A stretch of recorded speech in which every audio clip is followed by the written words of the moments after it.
ओम नमो भगवते वासुदेवाय। ओम नमो भगवते भगवते वासुदेवाय। वासुदेवाय। ओम नमो भगवते वासुदेवाय। ओम नमो भगवते वासुदेवाय। ओम नमो भगवते वासुदेवाय। ओम नमो भगवते वासुदेवाय। नारायणं नमस्कृत्य नारायणं नमस्कृत्य नरं चैव नरोत्तमं नरं चैव नरोत्तमं देवीं सरस्वतीं व्यासं देवीं सरस्वतीं व्यासं ततो जयमुदीरये ततो जयमुदीरये। नष्टप्रायेषु अभद्रेषु नष्टप्रायेषु नित्यं भागवत सेवया नित्यं भागवत सेवया भगवते उत्तमा श्लोके भगवते उत्तमा श्लोके भक्तिर्भवति नैष्ठिकी। भक्तिर्भवति नैष्ठिकी। हरे कृष्ण। आप सबका स्वागत है। हरे कृष्ण प्रभु जी का तो अब क्या होता है, पुरंजन नगरी में पढ़ते हैं। पुरीं विहाय उपगता उपरुद्धो भुजंगमः यदा तम एवान एवानु एतेवा यदा तमेव अनुपुरी विशीर्णा प्रकृतिं गता। मेरे साथ पढ़िए। पुरीं विहाय उपगतः पूरी पुरीं विहाय उपरुद्धो भुजंगमः उपरुद्धो उपरुद्धो भुजङ्गमः यदा तम एव अनुपुरी यदा तमेवानुपुरी विशीर्णा प्रकृतिं गता। विशीर्णा प्रकृतिं गता। गता। पुरीम नगरी को विहाय छोड़कर उपगतः चला गया, उपरुद्धः बंदी, भुजंगम सर्प। यदा तब तम उसको एवं निश्चय ही अनु पीछे पीछे पूरी नगरी विशीर्णा ध्वस्त तहस नहस प्रकृति पदार्थ में गता परिणत हो गया। मतलब नगर का मतलब शरीर। मेरे साथ पढ़िए। वह सर्प भी जिसे यमनराज के सैनिकों ने सैनिकों ने बंदी बनाकर पहले ही नगरी के बाहर कर दिया था। नगरी से बाहर कर दिया था। अन्यों के साथ अपने स्वामी के पीछे पीछे चल पड़ा। अपने स्वामी के पीछे पीछे चल पड़ा। यूं ही इन सबों ने नगरी छोड़ दिया। यूं ही इन सबों ने नगरी को छोड़ दिया। यूं ही वह नगरी तहस नहस होकर धूल में मिल गई। क्यों ही वो नगरी तहस नहस ध्वस्त होकर धूल में मिल गई। हाँ, तो शरीर खत्म हो गया। तात्पर्य। हरे कृष्णा संदीप प्रभु जी। हरे कृष्णा प्रभु जी, धन्यवाद प्रणाम। हरे कृष्णा सभी को। तात्पर्य श्रीला प्रभुपाद के द्वारा। श्रीला प्रभुपाद की जय। जब जीव को बंदी बना लिया जाता है तो उसके सारे अनुचर, प्राण, इंद्रियां तथा विषय पदार्थ के पिंड अर्थात शरीर का परित्याग कर देते हैं। जब जीवात्मा तथा उसके साथी प्रयाण कर जाते हैं तो शरीर कार्य नहीं करता। वह अपने मूलभूत तत्वों क्षिति, जल, पावक, गगन तथा समीर में परिणत हो जाता है।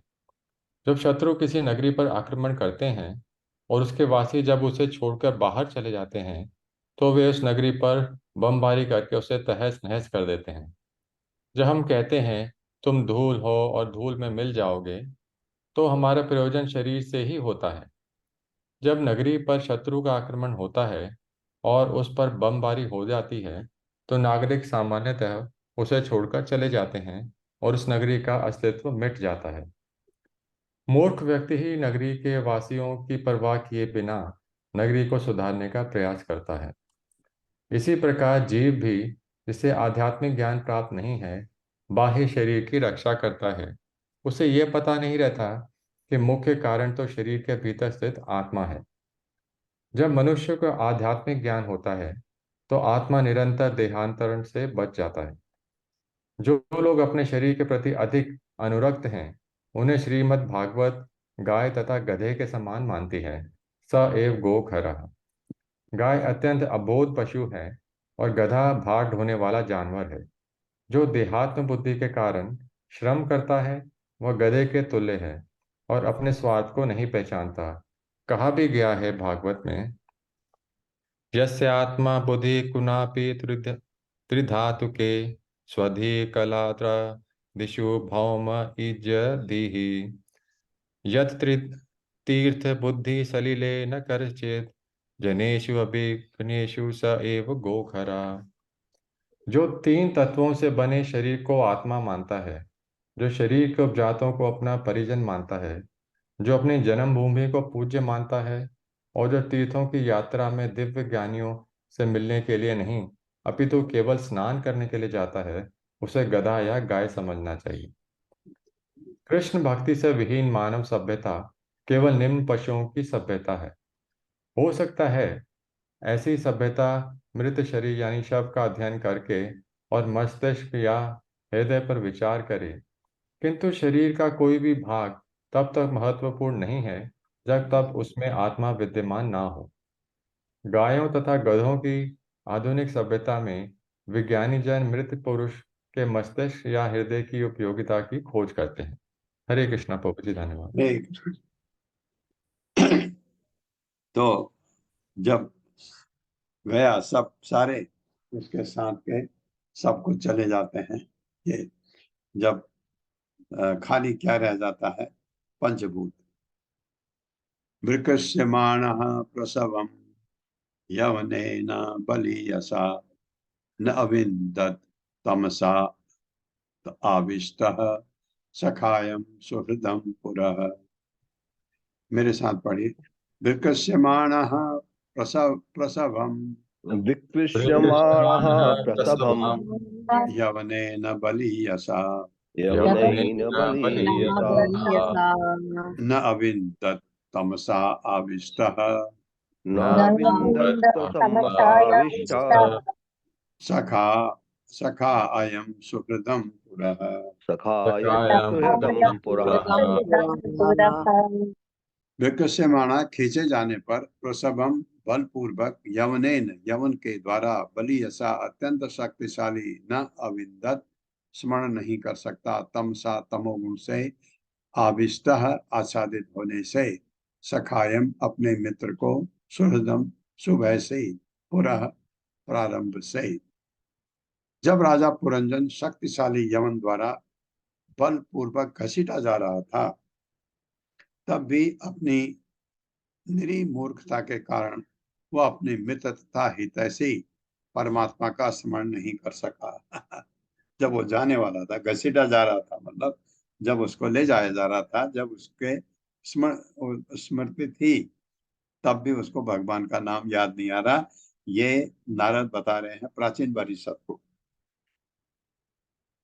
मेरे साथ पढ़िए। जब राजा पुरंजन जब राजा पुरंजन पुरंदन शक्तिशाली यवन द्वारा शक्तिशाली जवन द्वारा बलपूर्वक घसीटा जा रहा था, बलपूर्वक घसीटा जा रहा था, तब भी अपनी निरी मूर्खता के कारण तब भी अपनी निरी मूर्खता अपने निरे अज्ञान के कारण, अपनी निरी मूर्खता के कारण अपनी निरे मूर्खता के कारण वह अपने मित्र तथा हितैषी परमात्मा का वो वो अपने अपने मित्र तथा हितैषी परमात्मा का स्मरण नहीं कर सका। स्मरण नहीं कर सका।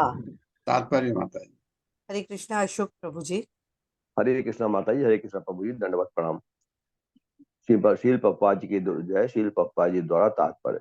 भगवत गीता में भगवान कृष्ण कहते हैं, भोक्तारम यज्ञ तपसाम सर्वलोक महेश्वरम स्वहदम सर्वभूतानाम ज्ञात्वा माम शांति मृच्छति। यदि मनुष्य केवल 3 बातें जानता है कि भगवान श्री कृष्ण परम भोक्ता है, वे ही प्रत्येक वस्तु के स्वामी है और प्रत्येक जीव के परम मित्र है, तो वो पूर्ण कृष्ण चेतना में रह सकता है और सुखी तथा संतुष्ट रह सकता है। यदि मनुष्य इसे नहीं जानता और देहात्म बुद्धि से कार्य करता है, तो वो प्रकृति द्वारा प्रदत्त विपत्तियों द्वारा सदैव सताया जाता है। वास्तव में परमेश्वर सबों के निकट बैठा हुआ है। ईश्वरः सर्वभूतानां हृदयेषु जीवात्मा तथा परमात्मा एक ही वृक्ष के पास बैठे हुए हैं, किंतु मूर्ख जीवात्मा प्राकृतिक नियमों द्वारा प्रताड़ित होने पर भी अपनी रक्षा के लिए भगवान की ओर दृष्टि नहीं डालता। वो अपने को प्रकृति के कठोर से कठोर नियम का सामना करने में समर्थ मानता है, किंतु ऐसा संभव नहीं है। जीवात्मा को परमेश्वर की ओर उन्मुख होना पड़ेगा और उनकी शरण लेनी होगी, तभी वो यवन या यमराज के शक्तिशाली आक्रमण से बचा रह सकता है। इस श्लोक का सखायम मित्र शब्द महत्वपूर्ण है, क्योंकि ईश्वर सदैव जीवात्मा के निकट स्थित है। परमेश्वर को सुहृदम भी कहा गया है। परमेश्वर माता अथवा पिता की भांति सदैव हितैषी है। भले ही पुत्र कितने अपराध क्यों न करे, माता पिता सदैव उसके हितैषी बने रहते हैं। इसी प्रकार अपने समस्त पापों और भगवान की इच्छाओं का उल्लंघन करने के बावजूद यदि हम अपने को उनके प्रति समर्पित कर देते हैं, तो तुरंत भौतिक प्रकृति कठिनाइयों से वे हमारी रक्षा करते हैं। इसकी पुष्टि भगवत गीता में हुई है, मामे विये प्रपद्यन्ते माया मेताम तरन्ति ते। दुर्भाग्यवश कुसंगति तथा इंद्रिय तृप्ति के प्रति अत्यधिक आसक्ति के कारण हम अपने परम मित्र परमेश्वर को स्मरण नहीं कर पाते। हरे कृष्ण प्रभु जी, दंडवत प्रणाम। हरे हरे कृष्ण माता जी, धन्यवाद। ये मरते समय ये अगर नहीं कर पाए, जो पुरंजन नहीं कर पाया क्योंकि वो भौतिक जगत में बहुत ज्यादा आसक्त था, तो ये ज्ञान मिल रहा है हमको कि ये नहीं कर पाए। तम यज्ञ पशवो अनेन संज्ञप्ता ये अदयालुना कठोर है चिच्छेदुः क्रुद्धा स्मरन्तो अमेवम अस्य तत्। मेरे साथ पढ़िए। तम यज्ञ पशवो अनेन तम यज्ञ यज्ञ पशवो पशवोनेन पशवोऽनेन संज्ञप्ता ये अदयालुना संगप्ता ये संगच्ඡवये दयालुना गतायुलोना कुठारे है चिच्छेदुः क्रुद्धा कुठारे कुठारहे चिच्छिदुक्रुद्धा चिच्छिद्युः कृत्यः स्मरन्तो अमेवम अस्य तत्। स्मरन्तो स्मरन्तो अमीवमस्य तत्। यमिदमच्युत तम उसको यज्ञ पशु यज्ञ में बलि देने के लिए पशु अनेन उसके द्वारा संज्ञप्ता मारे गए, ये जो अदयालुना अत्यंत निर्दय द्वारा कुठारे फरसे से विच्छिन्दुः खंड खंड क्रुद्धा अत्यंत क्रुद्ध होकर स्मरन्तः याद करते हुए अवेमम पाप कर्म अस्य उसके तत्व, क्योंकि राजा था, यज्ञ किए होंगे, पशु का वध किया होगा, अब उसका फल मिलेगा। मेरे साथ पढ़िए। उस घोर निर्दयी राजा पुरंजन ने उस घोर घोर निर्दयी निर्दयी राजा पुरंजन ने पुरंजन ने विविध यज्ञों में विविध विविध यज्ञों में यज्ञों में अनेक पशुओं का वध किया था। अनेक अनेक पशुओं का पशुओं का वध किया था। अब वे सारे पशु अब वे सारे ये पशु पशु इस अवसर का लाभ उठाकर इस इस अवसर का अवसर लाभ का लाभ उठाकर उठाकर उसे अपने सींगों से भेदने लगे। उसे अपने उसे सींगों अपने से भेजने सींगों लगे। से बेंधने लगे। ऐसा प्रतीत हो रहा था मानो ऐसा ऐसा प्रतीत हो रहा प्रतीत था हो मानो रहा था मानो उसे फरसों से टुकड़े टुकड़े करके काटा जा रहा है। उसे फरसों उसे से टुकड़े फरसों टुकड़े के करके टुकड़े काटा जा टुकड़े रहा है। करके काटा जा रहा है। काटा जा रहा है। हरे कृष्ण रीटा कथुरिया माता जी। हरे कृष्णा माता जी, हरे कृष्णा प्रभु जी। शिला प्रभुपाद की जय। तात्पर्य शिला प्रभुपाद जी के द्वारा। जो लोग धर्म के नाम पर या भोजन के लिए पशुओं का वध करने के लिए लालित रहते हैं, उन्हें मृत्यु के पश्चात ऐसी ही यातना सहने के लिए तैयार रहना चाहिए। मांस शब्द संकेत देता है कि जिन पशुओं को हम मारते हैं उन्हें अवसर प्राप्त होगा कि वे हमें मारें। यद्यपि वास्तव में कोई जीव मारा नहीं जाता, किंतु मृत्यु के पश्चात पशुओं के सींगों से बेधे जाने की पीड़ा का अनुभव होगा। इसे ना जानने के कारण ही दुर्बुद्धि लोग निरीह पशुओं का वध करते जाते हैं। तथाकथित मानव सभ्यता ने धर्म या भोजन के नाम पर पशुओं के वध के लिए अनेक कसाई घर खोल रखे हैं। जो थोड़े धार्मिक हैं वे मंदिरों, मस्जिदों या यहूदी उपासना गृहों में पशुओं की बलि देते हैं, और जो नीच तथा अधम हैं वे कसाई घर चलाते हैं। जिस प्रकार मानव समाज में यह नियम है कि प्राण के बदले प्राण लिया जाए, उसी प्रकार ईश्वर की व्यवस्था के अनुसार एक जीव का दूसरे के ऊपर अपना अधिकार जताना वर्जित है। परमपिता के अनुसार प्रत्येक प्राणी को जीवित रहने की स्वतंत्रता मिलनी चाहिए। भगवान सदा से पशु वध का चाहे धर्म के लिए अथवा भोजन के लिए तिरस्कार करते आए हैं। भगवत गीता 16.19 में भगवान कहते हैं, तान अहम द्विषता क्रूरान संसारेषु नराधमान क्षिपामि अजस्त्रम अशुभान आसुरीषु एव योनिषु।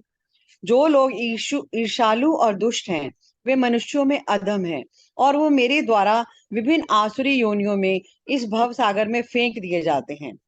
पशु हत्यारों यानी द्विषत को जो अन्य जीवों तथा ईश्वर से द्वेष रखते हैं अंधकार में डाल दिया जाता है। वे जीवन के उद्देश्य को कभी नहीं समझ पाते। इसकी व्याख्या आगे के श्लोकों में की गई है। हरे कृष्णा प्रभु जी, हरे कृष्णा हरे माता जी, धन्यवाद। अब एक चीज मरने के बाद आपको लगता है वहां यमराज ने ये प्रताड़ना दी।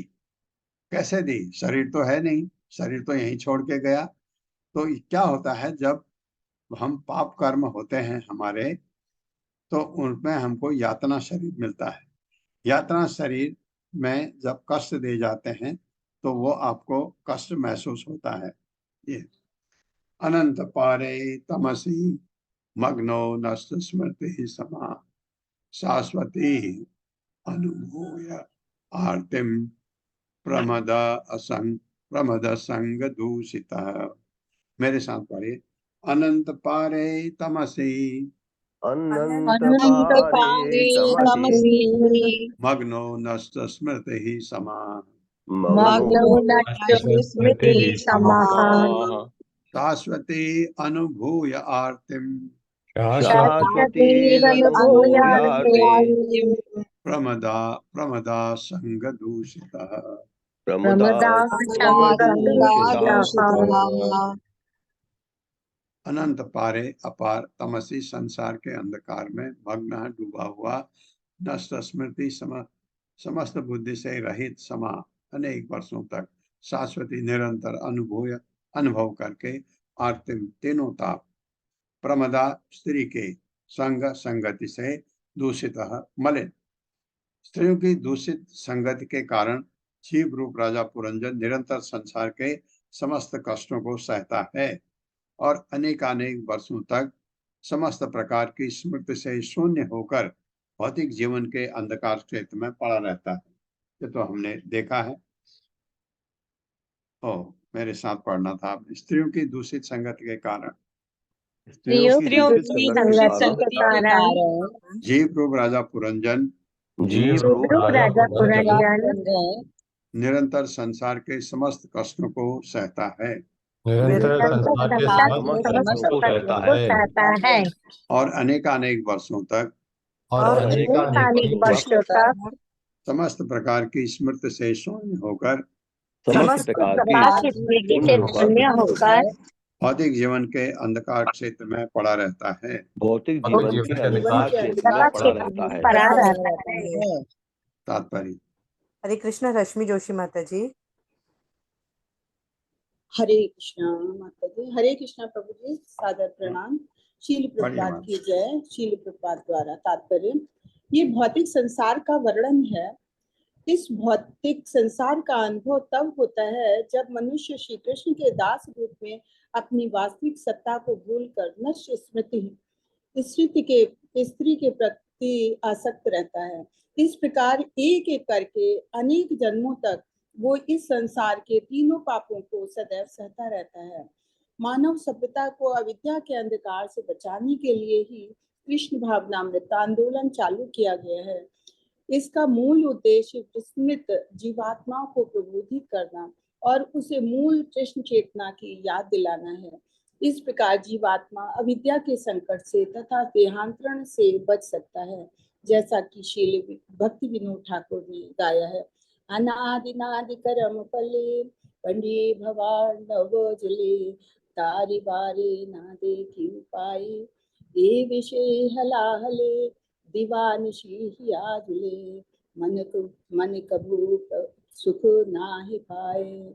मैं अपने पूर्व जन्मों के कारण अविद्या के समुद्र में गिर गया हूँ। मैं इस विश्व तुल्य अपार सागर से निकलने का कोई साधन नहीं ढूंढ पा रहा। हम इंद्रिय सुख द्वारा सुखी रहने का प्रयत्न करते हैं, किंतु वो तथाकथित सुख उस भोजन के तुल्य है जो अत्यंत गर्म होने के कारण हृदय में पीड़ा पहुंचाता है। मुझे हरनिश जलन का अनुभव होता रहता है और मेरे मन को संतोष नहीं मिल पाता। ये संसार सदैव चिंताओं से पूर्ण है। लोग चिंता को कम करने के अनेक उपाय ढूंढ रहे हैं, किंतु ये सही पथ प्रदर्शन ना पाकर मद्यपान तथा यौनाचार के द्वारा भौतिक चिंता को भूलना का प्रयास करते रहते हैं। वे मूर्ख ये नहीं जान पाते कि मद्यपान तथा संभोग द्वारा चिंता से बचने के प्रयत्न में वे अपने भौतिक जीवन की अवधि बढ़ाते जाते हैं। इस प्रकार से भौतिक चिंता से बच पाना कठिन है। प्रेमदास संग दूषिता शब्द बताते हैं कि अन्य कल्मश को यदि छोड़ दे तो केवल स्त्री के प्रति आसक्त रहना ही मनुष्य की दया को दयनीय बनाने के लिए काफी है। इसीलिए वैदिक सभ्यता में स्त्रियों का संग त्यागने के लिए प्रारंभ से शिक्षा दी जाती है। जीवन की पहली अवस्था ब्रह्मचारी की है, दूसरी अवस्था गृहस्थ की, तीसरी वानप्रस्थ की और चौथी संन्यास की। ये सारी अवस्थाएं इसीलिए बनाई गई हैं जिससे मनुष्य अपने को स्त्री संगत से अपने को अलग कर सके। हरे कृष्णा प्रभु जी, धन्यवाद। क्यों? हरे कृष्ण। ऐसा क्यों? ये गलत नहीं लगता आपको? स्त्री संग से वर्जित क्यों? हाँ, ये क्या वैकुंठ में ऐसा है? बिल्कुल नहीं। यहाँ क्यों है और वहां क्यों नहीं है? यहाँ स्त्री संग से आदमी में विषय भोग की कामना पैदा होती है और वो मर्यादाओं का उल्लंघन करने लगता है। अगर वैकुंठ में ऐसा है ही नहीं, वैकुंठ में तो विषय भोग की कामना है ही नहीं। यहाँ है क्योंकि वहां सुख बहुत ऊपर का है, टेस्ट बहुत ही हायर है। ऐसा नहीं, वहां हर पत्नी का अपना पति होता है, हर व्यक्ति का अपनी पत्नी होती है, बहुत सुंदर, बहुत ही सुंदर, लेकिन विषय भोग की आकर्षण नहीं होता क्योंकि वहां का टेस्ट इतना ऊंचा है कि ये टेस्ट बहुत ही तुच्छ है उनके लिए। ये टेस्ट वहां नहीं है। यहाँ है, भौतिक जगत में विषय भोग का सुख सबसे ऊपर माना जाता है। आदमी उसके लिए पागल हो जाता है, बड़े बड़े गलत काम कर जाता है। इस वजह से ये कहा गया है। ताम एव मनसा ग्रहण ग्रहण बभूव प्रमदा उत्तमा अनंतरम विदर्भस्य राजसिंहस्य वैश्मनी। मेरे साथ, ताम एव मनसा ग्रहणं तामेव मनसा ग्रहणं बभूव प्रमदा उत्तमा बहूव बभूव प्रमदोत्तमा अनंतरम विदर्भस्य अनंतरं विदर्भस्य राजहिंसस्य वैश्मनी। राजसिंहस्य वेश्मनि। शब्दार्थ, ताम उसके, एव निश्चय ही, मनसा मन से, ग्रहण स्वीकार करते हुए, बभूव हो गया, प्रमदा स्त्री, उत्तमा कुलीन, अनंतरम मृत्यु के पश्चात, विदर्भस्य विदर्भ के, राज सिंहस्य अत्यंत शक्तिशाली राजा के, वेशमणि घर में। मेरे साथ पढ़िए। चूंकि राजा पुरंजन ने क्योंकि राजा पुरंजन ने अपनी पत्नी का स्मरण करते हुए अपनी पत्नी का पत्नी स्मरण का करते स्मरण हुए करते हुए अपने शरीर का त्याग किया था, अपने अपने शरीर का शरीर त्याग का किया त्याग था। किया था। अतः वो अगले जन्म में अतः वो अगले जन्म अगले में जन्म में अच्छे कुल की एक अच्छे कुल अच्छे की कुल एक की अत्यंत सुंदर स्त्री बनी। अत्यंत एक सुंदर स्त्री बनी। सुंदर स्त्री बनी। उसने राजा विदर्भ के घर में उसने उसने राजा विदर्भ के घर में राजा की कन्या के रूप में जन्म लिया। राजा की कन्या के कन्या रूप में रूप जन्म में लिया। अगला जन्म लिया। बहुत अच्छे घर में जन्म लिया। एक चीज का याद रखे, पुरंजन बहुत ही भौतिकतावादी था, मानते हैं। पुरंजन ने कोई गलत काम नहीं किया। देखे आपने, अपनी पत्नी के लिए वो बहुत आसक्त था, बहुत ही उसको अटैचमेंट था पत्नी से। कोई दूसरी पत्नी से उसका अटैचमेंट नहीं था। अगर दूसरी पत्नी किसी दूसरी स्त्री के तरफ आसक्त होता, नरक जाता।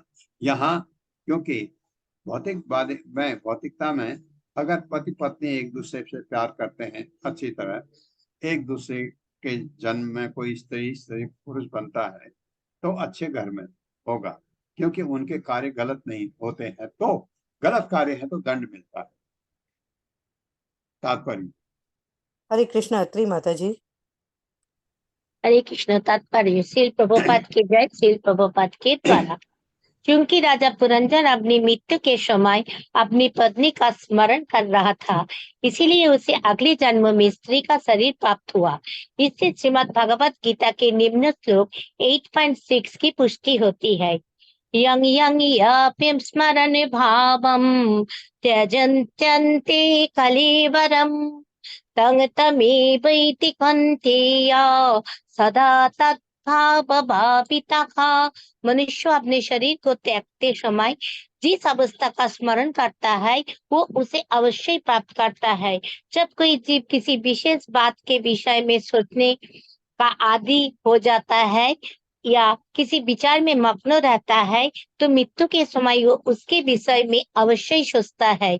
मृत्यु के समय वो जागृत अवस्था में, स्वप्न अवस्था में या सुषुप्तावस्था में जो कुछ देखे रहता है उसका स्मरण करता है। परमेश्वर की संगति छूटने के बाद जीव एक देह से दूसरे में प्रकृति के नियम अनुसार तब तक देहांतर करता रहता है जब तक उसे मनुष्य के देह प्राप्त नहीं हो जाती। यदि वो भौतिक विचारों में मग्न रहता है और आध्यात्मिक जीवन से अपरिचित रहता है तथा पूर्ण पुरुषोत्तम भगवान गोविंद की शरण ग्रहण नहीं करता, जिनके हाथ में जन्म और मृत्यु की समस्याओं का समाधान है, तो वो अगले जन्म में स्त्री बनता है। विशेषकर यदि यह मृत्यु के समय अपनी पत्नी का स्मरण करता है। श्रीमद् भागवतम 3.31.1 में कहा गया है, कर्मण्य दैव नेत्रेण। जीव पुण्य तथा पाप दोनों करता है। इन सब का लेखा जोखा करने के बाद उसके वरिष्ठ अधिकारियों द्वारा जीव की नया शरीर मिलता है। यद्यपि राजा पुरंजन अपनी पत्नी के प्रति अत्यधिक आसक्त था, किंतु उसने अनेक पुण्य कर्म किए थे।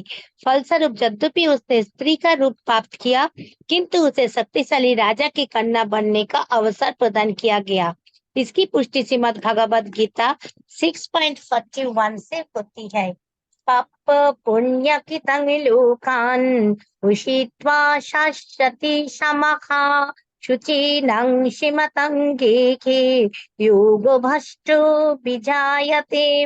असफल योगी अनेकानेक वर्षों का तक पुण्यात्माओं के लोक में सुख भोगकर किसी पुण्यशाली परिवार अथवा धनवान परिवार में जन्म लेता है। यदि कोई मनुष्य सकाम कर्म में आसक्त रहने, मानसिक तर्क या योग के कारण भक्ति योग के पद से भ्रष्ट होता है तो उसे उच्च कुल में जन्म लेने का अवसर प्रदान किया जाता है। इस प्रकार से भगवान द्वारा नियुक्त उच्चाधिकारी जीव की इच्छाओं को ध्यान में रखते हुए पूर्ण न्याय बरतते हैं। यद्यपि राजा पुरंजन अपनी पत्नी के विचारों में डूबा रहने के कारण स्त्री बना, किंतु पूर्व पुण्यों के कारण उनका जन्म राज परिवार में हुआ। तात्पर्य ये है कि दूसरा शरीर प्रदान किए जाने समय हमारे समस्त पूर्व कर्मों का मूल्यांकन किया जाता है। इसीलिए श्री नारद मुनि श्री व्यासदेव को उपदेश दिया कि मनुष्य को अन्य सारी वृत्ति पर कर्मों यानी धर्मों को त्याग कर केवल कृष्ण भक्ति में लग जाना चाहिए। भगवान श्री कृष्ण ने भी यही उपदेश दिया। यद्यपि कोई भक्त आध्यात्मिक चेतना के पद से च्युत हो सकता है, किंतु फिर भी वो किसी भक्त या धनी के घर में मनुष्य रूप में जन्म प्राप्त करेगा। इस प्रकार से वो मनुष्य अपनी भक्ति को फिर से चालू कर सकता है। हरे कृष्ण। ये भगवत गीता के 6ठे अध्याय का श्लोक आया है ना, दूसरा, कि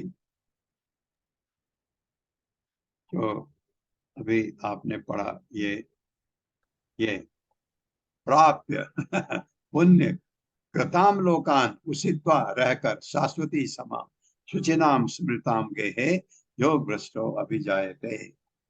ये ऐसा होता है। आपको अगर आपने पुण्य अच्छे कर्म किए हैं, राजा पुरंजन ने कहीं पर आपने देखा है किसी को तंग नहीं किया, जो जितना हमने पढ़ा, क्योंकि हमको इसके ये पुरंजन तो एक्चुअली मन गणंत है नारद के द्वारा, लेकिन सही भी मानो तो कहीं पर कोई गलत काम नहीं किया। एक ही गलती क्या हुई उससे कि भगवान की तरफ पीठ लगाया था, बस। इसके अलावा और कोई कमी नहीं थी। इसलिए शरीर धारण करना पड़ा कि पुण्य कर्मों के कारण अच्छे घर में पैदा हुआ स्त्री रूप में। उपये में वीर्यपणाम वैदर्भी मलय ध्वज। अब शादी होती है उसकी। युधि निर्जित्य राजन यान पांड्य पुरंजय मेरे साथ। उपये में वीर्य प्रणाम वैधर्मी वैधर्मी मलयध्वजः वैदर्भी मलयध्वजः युधि निर्जित्य राजन् युधि निर्जित्य राजन् यान् पाण्ड्यः परपुरञ्जयः यान् पाण्ड्यः पुरञ्जयः। शब्दार्थ है उपये में विवाह किया वीर्य शौर्य का प्रणाम पुरस्कार वैदर्भी विदर्भ की कन्या थी बनी ना पुरंजन। मलयध्वज युद्ध में निर्जित विजयी होकर राजन्यान अन्य राजकुमार पांडु क्षेत्र में उत्पन्न अथवा सर्वश्रेष्ठ विद्वान पर दिव्य पुरम नगरी जया विजेता। मेरे साथ पढ़िए। यह निश्चित हुआ था कि ये निश्चित हुआ था कि राजा विदर्भ की कन्या राजा विदर्भ की कन्या वैदर्भी वैदर्भी पुरंजन का नाम अब वैदर्भी याद रख का विवाह का विवाह अत्यंत शक्तिशाली पुरुष अत्यंत शक्तिशाली पुरुष मलयध्वज के साथ किया जाए मलय के साथ किया जाए जो पांडु देश का रहने वाला था। जो पांडु देश का रहने वाला था। उसने अन्य राजकुमारों को उसने अन्य राजकुमारों को पराजित करके राजा विदर्भ की कन्या के साथ विवाह कर लिया राजा विदर्भ की कन्या के साथ विवाह कर लिया। और नाम क्या है राजकुमारी का? वैदर्भी। वैदर्भी। तात्पर्य माता जी। हरे कृष्ण प्रभु जी, पल्लवी माता जी को कोर्स बना दे। ओके माता जी। हरे कृष्णा शकुंतला पवार माता जी। हरे कृष्णा माता जी। हरे कृष्णा सभी को दंडवत प्रणाम प्रभु जी। तात्पर्य श्रील प्रभुपाद जी के द्वारा श्रील प्रभुपाद जी की जय। क्षत्रियों में प्रचलन है कि किसी राजकुमारी का विवाह कुछ शर्तों के अंतर्गत किया जाता है।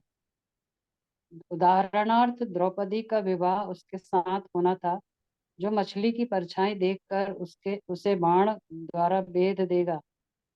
इसी तरह श्री कृष्ण ने 7 बलवान सांडों को हराकर अपनी एक रानी को प्राप्त किया था। यह वैदिक प्रथा थी कि राजा अपनी कन्या का विवाह कुछ शर्तों के साथ करे। राजा विदर्भ की कन्या वैदर्भी एक परम भक्त तथा शक्तिशाली राजा को प्रदान की गई थी। चूंकि मलय ध्वज एक शक्तिशाली राजा तथा महान भक्त था, इसलिए वह सारी शर्तों को पूरा करता था। मलय ध्वज नाम ही एक ऐसे भक्त का सूचक है जो मलय पर्वत की भांति अटल हो और अपने प्रचार से अन्य भक्तों को भी अटल बनाए। ऐसा महाभागवत अपनी बात को सभी को मनवा सकता है। प्रबल भक्त अन्य समस्त आध्यात्मिक विचारधाराओं तथा ज्ञान यथा ज्ञान कर्म तथा योग के विरुद्ध प्रचार करता है। वह अपनी भक्ति पताका फहराकर अन्य आध्यात्मिक विचारधाराओं को जीतने पर अटल रहता है। जब भी एक भक्त तथा अभक्त में शास्त्रार्थ होता है तो शुद्ध प्रबल भक्त सदैव विजयी होता है। पांडय शब्द पंडा से बना है जिसका अर्थ है ज्ञान। जब तक कोई शीर्षस्थ विद्वान ना हो वह अभक्तिपूर्ण विचारों पर विजय नहीं पा सकता। पर शब्द का अर्थ है दिव्य तथा पुर शब्द का अर्थ है नगरी। पर पुर बैकुंठ है और जय शब्द जीतने वाले का सूचक है। इसका अर्थ यह हुआ कि शुद्ध भक्त यदि भक्ति में प्रबल है और उसने सभी अभक्तिपूर्ण विचारों पर विजय पा ली है तो वह बैकुंठ को भी जीत सकता है। दूसरे शब्दों में केवल भक्ति के द्वारा बैकुंठ को जीता जा सकता है। भगवान को अजित कहा गया है, किंतु एक प्रबल भक्त अपनी दृढ़ भक्ति तथा सच्ची अनुरक्ति के साथ से भगवान को भी जीत लेता है। भगवान कृष्ण सबों के लिए साक्षात भय हैं, किंतु स्वेच्छा से वे यशोदा माता की छड़ी से भी भयभीत होते हैं।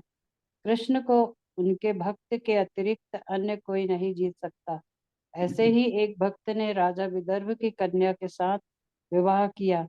हरे कृष्णा माता जी, तो धन्यवाद। हरे उसका कृष्णा प्रभु जी। तो वैदर्भी जो पुरंजन अब वैदर्भी के रूप में आए हैं, विदर्भ की कन्या के रूप में शादी होती है मलयध्वज से। मलयध्वज बहुत शक्तिशाली राजा और भक्त भी था भगवान का। ये अवसर मिल गया कि भक्त की संगति हो गई।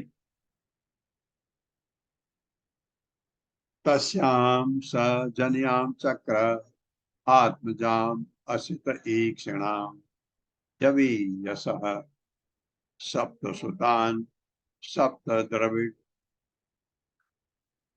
सप्त द्रविड़ भूभृतः। मेरे साथ पढ़िए। तस्याम स जन्याम चक्र तस्यां सजनयां चक्र चक्र आत्मजाम असित ईक्षणम आत्मजामसिते आत्मजामशिते क्षणाम् क्षणम् यवीयसः सप्त सुतान यवीयसा यवीयशः सप्तसुतान् सप्तश्रुतान् सप्त द्रविण भूभृतः। सप्तद्रविणभूभृतः। सप्तद्रविड़भूषितः। तस्याम उससे स राजा से जन्याम चक्रे उत्पन्न किया आत्मजाम पुत्री असित श्याम ईक्षणाम आंखों वाली यवि यशः छोटा अत्यंत शक्तिमान सप्त सप्त सुतान पुत्र सप्त सात द्रविड़ द्रविड़ देश दक्षिण भारत भूभाग के वृतः राजा राजा मलयध्वज के एक पुत्री हुई। किससे पुत्री हुई? वैदर्भी से।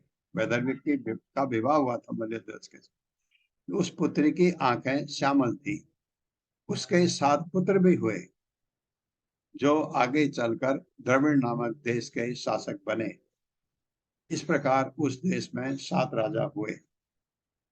और भूल गया राजा मलयध्वज के राजा मलध्वज के राजा मलयध्वज के एक पुत्री हुई एक पुत्री हुई जिसकी आंखें श्यामल थी। जिसकी आंखें श्यामल थी। श्यामल थी।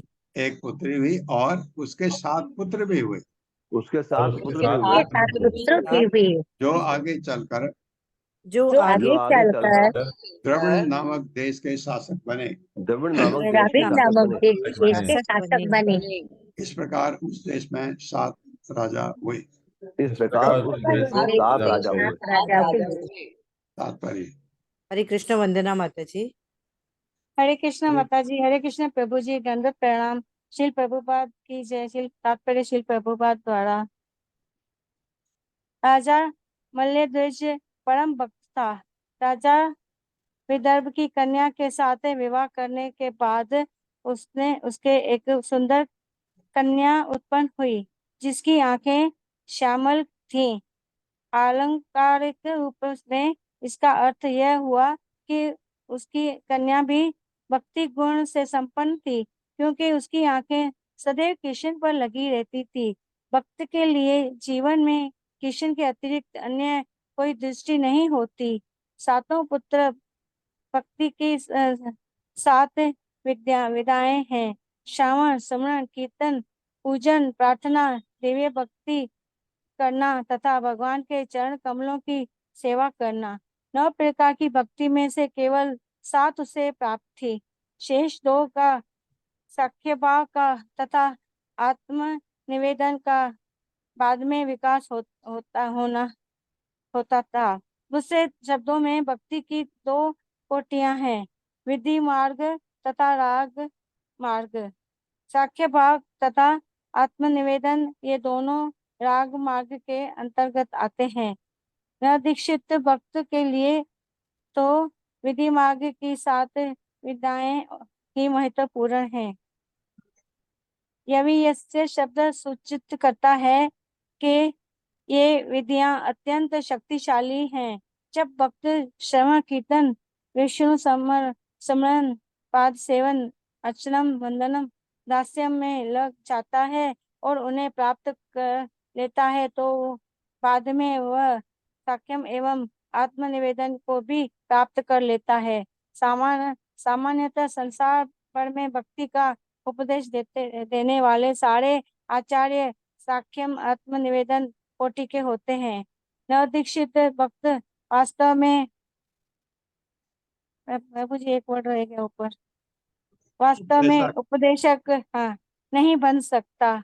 उसे अन्य 7 क्षेत्रों श्रवणम कीर्तनम इत्यादि में भक्ति करने की सलाह दी जाती है। यदि वह इन प्रारंभिक सातों को सफल पूर्वक पूरा कर लेता है तो भविष्य में वह सक्षम आत्मनिवेदन पद को प्राप्त कर लेता है। द्रविड़ देश का विशेष उल्लेख दक्षिण भारत के 5 द्रविड़ देशों के लिए हुआ है। ये सब मूल भक्ति की विधियां श्रवण कीर्तनम इत्यादि को संपन्न करने में अत्यंत प्रबल है। कुछ महान आचार्य यथा रामानुजाचार्य तथा माधवाचार्य द्रविड़ देश के ही हैं जो महान उपदेशक हुए। वे सभी सक्षम आत्मनिवेदन पद पर आसीन थे। हाँ, प्रभु जी ये कन्या बताया गया कि उस कन्या में 7 गुण थे। श्रवणम कीर्तनम विष्णु और श्रवणम पाद सेवनम अर्चनम वंदनम दास्यम सख्यम आत्मनिवेदन। सख्य आत्मनिवेदनम ये बताया है, ये रागानुगा भक्ति में आता है और पहले के 7 वैदिक भक्ति में आते हैं, विधि पूर्वक रागानुगा। उसमें अभी रागानुगा भक्ति नहीं आई है। ये प्रभुपाद ने बहुत अच्छी तरह एक्सप्लेन कर दिया। एक एकस्य भवतेषां राजन राजन राजन राजन अर्बुदम अर्बुदम भोक्ष्यते यद्वंश त्रय मही मन्वंतर तरम परम। मेरे साथ पढ़े, एक एकस्य अभवत तेषां राजन अर्बुदम अर्बुदम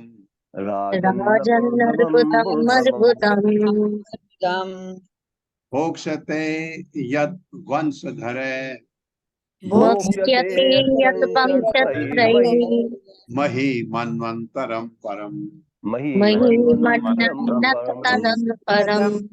शब्दार्थ है एक एकस्य, हर एक के, अभवत हुए, तेसाम उनके, राजन हे राजा, अर्बुदम 1 करोड़, अर्बुदम 1 करोड़, भोक्ष्यते भोगेंगे, यत जिसका, वंश धरे वंशजों द्वारा, मही सारा संसार, मनु अनंतरम एक मनु के अंत तक, परम तथा उसके पश्चात।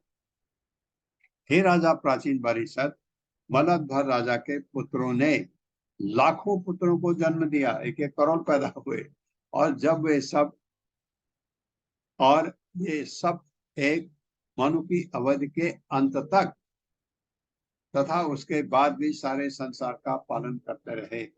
राजा बहुत लंबा जी ये बता रहे हैं।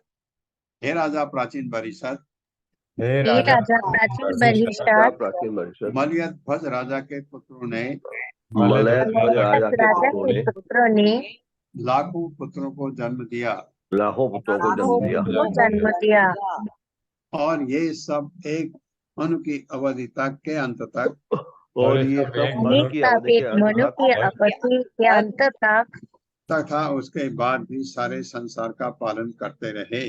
तो उसके बाद भी सारे संसार का पालन करते रहे। तात्पर्य माता जी। हरे कृष्ण। पूनम अखिलेश कुमार माता जी। हरे कृष्णा माता जी। हरे कृष्णा प्रभु जी। तात्पर्य श्री प्रभुपाद जी के द्वारा। प्रभुपाद जी की जय। ब्रह्मा के एक दिन में 14 मनु होते हैं। एक मनवंतर अर्थात मनु की आयु 71 into 43 20,000 वर्ष है। एक मनु के बाद दूसरा मनु आता है। इस प्रकार ब्रह्मांड का जीवन चक्र चलता रहता है। चूंकि एक के बाद एक मनु की परंपरा चलती है, अतः कृष्ण भक्ति संप्रदाय चलता रहता है, जिसकी पुष्टि भगवत गीता 14.1 में हुई है। श्री भगवानुवाच इमं विवस्वते योगं प्रोक्तावः महावयं विवस्वानं विवस्वानम् एव प्राह मुनिरक्षव एकवे ब्रवीत अब्रवीत। प्रसन्न चित्त भगवान ने कहा, मैंने इस अविनाशी योग विज्ञान की शिक्षा विवस्वान को दी। विवस्वान ने मनु को और मनु ने इक्ष्वासु को दी। सूर्यदेव विवस्वान ने भगवत गीता एक मनु को प्रदान की और इस मनु ने अपने पुत्र को दी, जिसने फिर उसे अन्य मनु को प्रदान की। इस प्रकार कृष्ण भक्ति का प्रचार कभी रुकता नहीं। किसी को यह नहीं सोचना चाहिए कि यह कृष्ण भावना अमृत आंदोलन नया है। जैसा कि भगवत गीता तथा श्रीमद् भागवत से पुष्टि होती है, यह अत्यंत प्राचीन आंदोलन है, क्योंकि यह एक मनुष्य से दूसरे को हस्तांतरित होता रहता है। वैष्णवों में कुछ व्यक्तिगत मतभेद हो सकते हैं, किंतु कृष्ण भक्ति संप्रदाय तो आगे बढ़ते ही रहता है। हम देख सकते हैं कि विगत 100 वर्षों में श्रील भक्ति विनोद ठाकुर के आदेश से श्रील भक्ति सिद्धांत सरस्वती गोस्वामी महाराज ने सुसंबद्ध रूप से कृष्ण भावना अमृत आंदोलन का उपदेश कार्य प्रारंभ किया। श्रील भक्ति सिद्धांत सरस्वती गोस्वामी महाराज के सारे शिष्य गुरु भाई हैं, और यद्यपि इनमें कुछ मत भिन्नताएं हैं और वे मिलकर एक साथ काम नहीं करते, किंतु इनमें से प्रत्येक अपनी व्यक्तिगत क्षमता से कृष्ण भावना अमृत आंदोलन को आगे बढ़ाने के लिए कार्य कर रहा है और विश्व में इसे प्रचारित करने के लिए अनेक शिष्य उत्पन्न कर रहा है। जहाँ तक हमारी बात है, हमने पहले ही अंतरराष्ट्रीय कृष्ण भावना अमृत संघ की स्थापना की है और कई हजार यूरोपीय तथा अमेरिकी इस आंदोलन में सम्मिलित हो चुके हैं। यह आंदोलन दावा अग्नि के समान फैल रहा है। नवदा भक्ति पर आश्रित कृष्ण भक्ति पर संप्रदाय कभी रुकने वाला नहीं। यह किसी जाति पाति रंग तथा देश के भेदभाव के बिना आगे बढ़ता रहेगा। इसे कोई रोक नहीं सकता। इस श्लोक में वक्ष्यते शब्द महत्वपूर्ण है। जिस प्रकार राजा अपनी प्रजा को सुरक्षा प्रदान करता है, उसी प्रकार ये सारे भक्ति के सिद्धांतों का पालन करते हुए संसार भर के लोगों को सुरक्षा प्रदान करेंगे।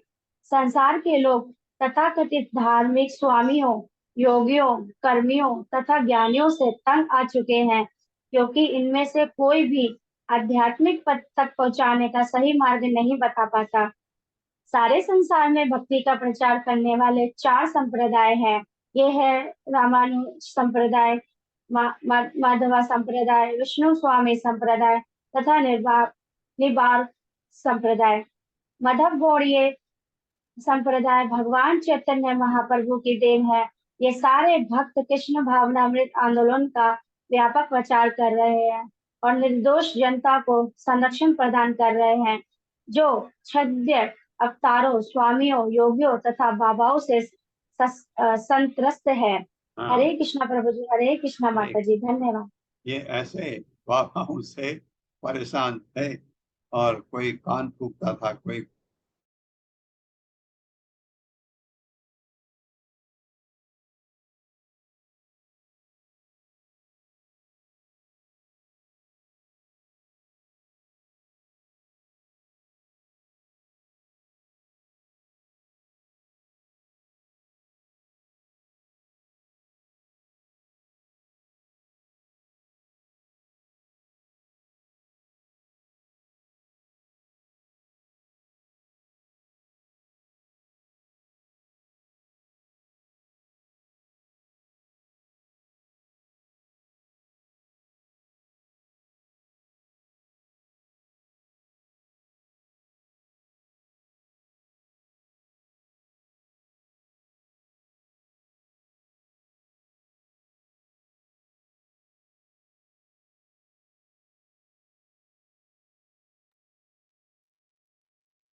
हरे कृष्णा।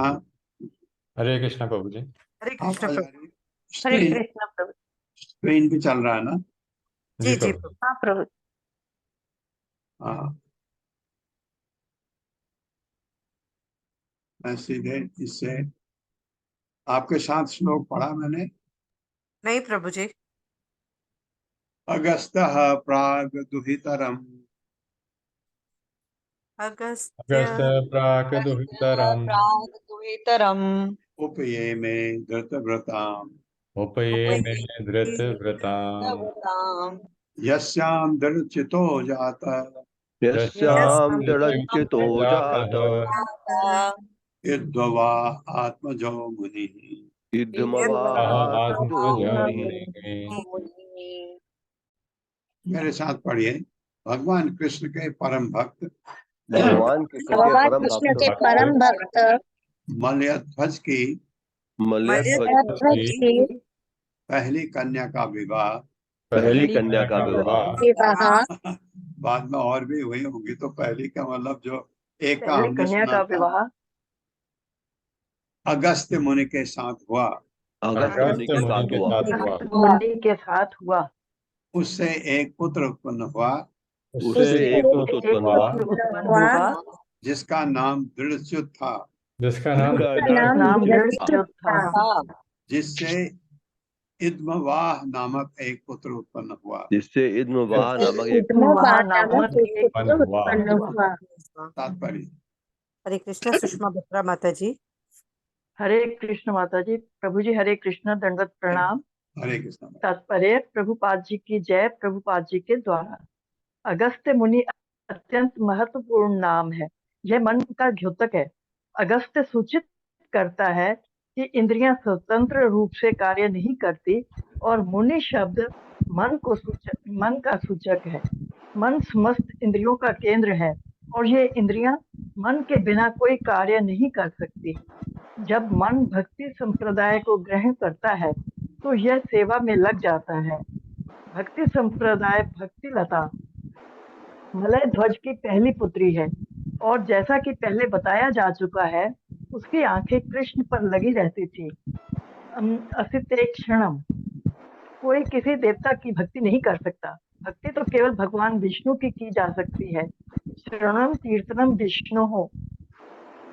भगवान को निराकार मानते हुए मायावादियों का कहना है कि भक्ति किसी भी प्रकार की पूजा के लिए प्रयुक्त हो सकता है।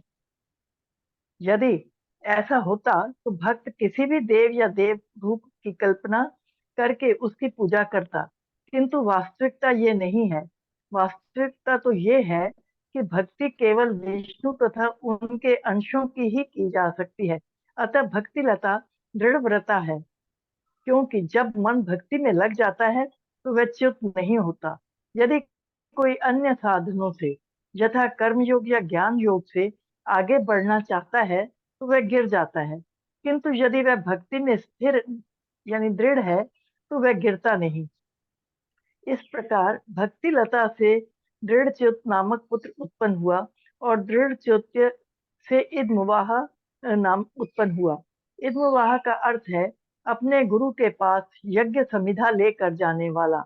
कहने का तात्पर्य यह है कि भक्ति लता मनुष्य को आध्यात्मिक पद पर स्थिर कर देती है। इस प्रकार स्थिर रहने वाला कभी नहीं गिरता और उससे जो पुत्र उत्पन्न होंगे वे शास्त्रीय आदेशों के दृढ़ पालक होंगे, जैसा कि वेदों का कथन है। तद विज्ञानार्थ स गुरुमेवा अभिगच्छेत गच्छेत समित्र पाणि क्षत्रियम ब्रह्मनिष्ठम। जो भक्ति में दीक्षित होते हैं वे वैदिक शास्त्रीय आदेशों के दृढ़ पालक होते हैं। हरे कृष्ण प्रभु जी। हरे कृष्ण हरे माता जी। धन्यवाद। तो वैदिक वांग्मय साहित्य, वैदिक साहित्य को फॉलो करना इसलिए इतना इम्पोर्टेंट है। जो इन चीजों को समझ जाते हैं वो भगवान की भक्ति करते हैं और मन को कोशिश करते हैं कि भगवान की भक्ति की तरफ लगे, विषयों की तरफ नहीं। ये बहुत जरूरी है। तो भक्ति में आगे बढ़ करके अंत में अपना स्थान ऐसा कर लेता है कि उसका आत्म साक्षात्कार हो और वो भगवत धाम जा सके। ओम अज्ञानतिमिरान्धस्य ज्ञानाञ्जन शलाकया चक्षुरुन्मिलितं तस्मै श्रीगुरवे नमः।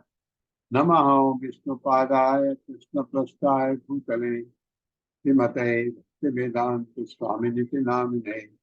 नमस्ते सारस्वती देवे गौरवाणी प्रचारिणे निर्विशेष शून्यवादी पाश्चात्य तारिणे।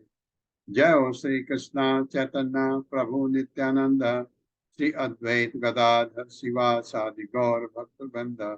हरे कृष्णा कृष्ण कृष्णा हरे हरे, हरे राम राम राम हरे हरे।